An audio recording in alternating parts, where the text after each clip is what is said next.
So in this segment, we're going to be talking about the Guardian's kind of editorial board wanting Lord Frost to be left out in the cold, essentially, because they think it's him that is really pushing for Article 16 to be pressed. So we're going to talk about my own kind of analysis a bit after we get through this article.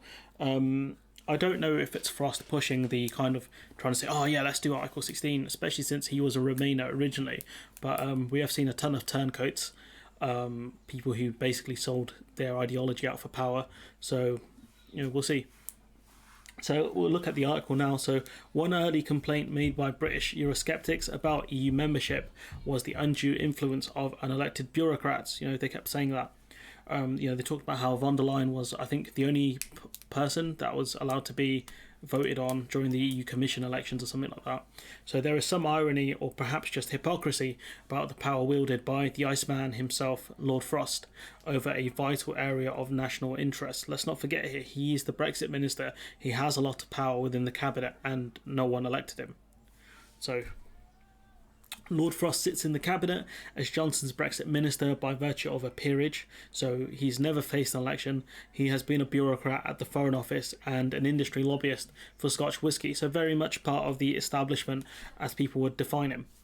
Worked in as a lobbyist, worked as a bureaucrat, is in the House of Lords for no reason other than getting a botched Brexit deal, which he's very much against.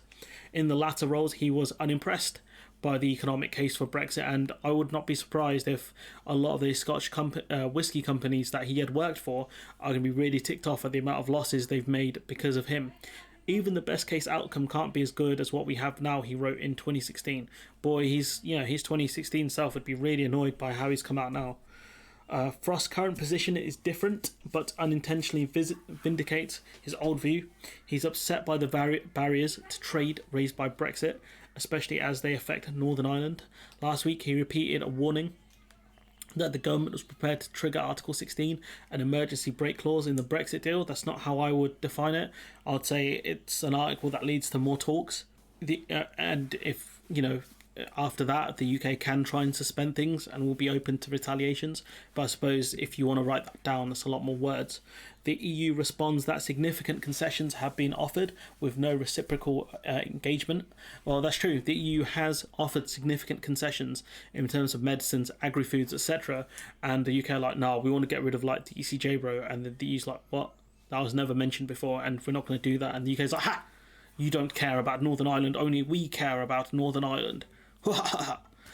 And that the UK demands regarding European court jurisdictions are unreasonable, being peripheral to the political matter of trade flows.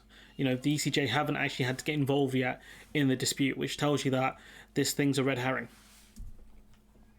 The treaty envisages that Article 16 as a remedy for specific problems with the operation of the protocol, but Frost's complaint is the imposition of EU law, as adjudicated by the European Court of Justice. This is a function of Northern Ireland remaining in the single market for goods, a choice agreed to by all sides to avoid imposing a land border on the island of Ireland. Let's not forget here, it was the UK that came up with this idea in the first place. If the UK is now rejecting that compromise, it is in effect repudiating the whole deal, because the EU didn't want to sign up to a free trade agreement until the divorce settlement was done and the Irish border question was resolved. Article 16 on that basis would be seen as a hostile act and met with robust countermeasures, tariffs and the repealing of parts of the TCA. A trade war is not inevitable. Ending European court involvement is a non-starter, since it means rejecting the unique regulatory status carved out for Northern Ireland in deference to the Good Friday Agreement, which is at the core of any Brexit agreement. You can't jeopardise the Good Friday Agreement because of Brexit, because then you're opening a can of worms you do not want to open. But governance structures could be tweaked to filter the court's judgment through bilateral agreements that allow Downing Street a face-saving sliver of sovereignty. I don't know if the EU are going to go for that. That one there is a bit weird, bilateral agreements and all this nonsense. I don't know if Sefcovic will say, they've offered a lot, mainly to help businesses and people in Northern Ireland, not to help the British save face. So I don't think that the EU will go for this. But I'm not sure. Again, I'm not in the commission. I'm not ITK or in the know.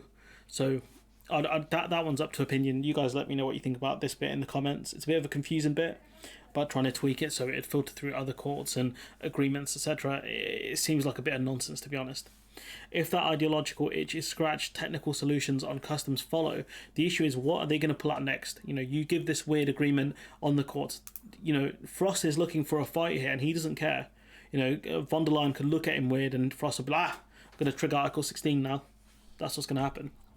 It is plainly in Northern Ireland's interest for the UK government to focus on the implementation of the protocol and stop raising doubts about its legitimacy, which, it's true that the DUP and other groups, when the UK or the Tories keep questioning the legitimacy of the protocol, it gives them more leverage to cause more chaos within Northern Ireland. So the UK has to acknowledge the Northern Ireland protocol is legitimate because we came up with it, agreed to it, and all the rest of it, ran an election on the back of it. So we have to remember that was a part of Get Brexit Done. So the UK questioning the legitimacy of an agreement that we came up with is poor, is very poor. The UK economy struggling to bounce back from COVID does not need any more uncertainty or trade disruption. We've already seen certain UK firms move into the EU to set up shop there. That's going to happen a lot more as more uncertainty happens. A lot of these, agri-foods and manufacturing, they won't survive a trade war. You're talking tariffs between 5 and 30%, especially once the rules of origins kick in, which the EU could switch up. They could say, okay, we're doing rules of origins now then, son.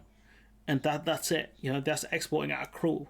We've talked previously about how Britain's exports have been hit by around £515 million in losses. So that's going to happen even worse. You're talking potentially around £1 billion. It could easily double if you're talking rules of origins and tariffs. Because at that point, you can't compete with EU goods. You've got no chance. Your goods are going to be more expensive, way harder to get through the border. No one's going to want to go through that. Could you imagine if you work, in a restaurant and you need the fish to arrive in the morning so you can prep everything? It's not going to make it to you by evening because it won't turn up at all. It won't turn up at all because of all the extra checks they're going to do. So we go on. A deal requires a change in direction from Downing Street, and Mr Johnson does not like to be seen to compromise with Brussels, even though he has done fairly consistently with regards to the deal itself, fishing, amongst other things. He has had to compromise with Brussels. Nor does he engage with Brexit detail before a crisis at hand. That's any crisis, to be fair. That crisis is imminent. If the Prime Minister thinks Article 16 is a lever for strengthening the UK's position, he's badly mistaken. If escalation is the route advised by Frost, he needs a new council, which is true. The Guardian very much blaming Frost for a lot of the problems here, which I think is a bit unfair, because these orders obviously come from Downing Street. Unless Frost is acting rogue, which is a problem. The way Downing Street are kind of portraying it is kind of like the Cold War situation with Cuba, where you've got the US on one side, the Russians on the other side, and the Cubans with the Russians. And essentially you've got the Americans saying to Russia, don't go for the nuclear option. It's not in anyone's interest to do this. The Russians are like, yeah, all right, we kind of see this. Maybe we're not going to do anything. And the Cubans are like, yo, when we hit the nuke, fam, let's go. That's what Frost seems to be portrayed as in this scenario. He seems to be very much Cuba, ready to hit the nukes.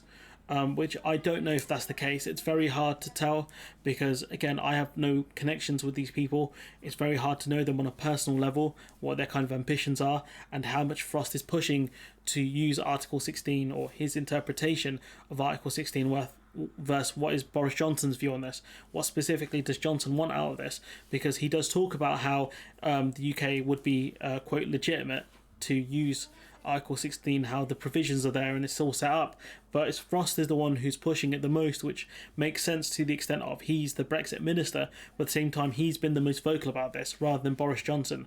So I know it's a bit confusing, a bit rambly there, but point being is that we don't know how much Frost is acting on his own in terms of threatening to use Article 16 and how much permission he has from Boris Johnson. And the Guardian's article here is pointing more towards Frost as being the problem when I think it's Boris Johnson, because either Boris Johnson doesn't care and therefore he's poor management, Boris Johnson is paying attention and is okay with what Frost is doing, or Frost has gone rogue and Boris Johnson is not willing to reel him in yet.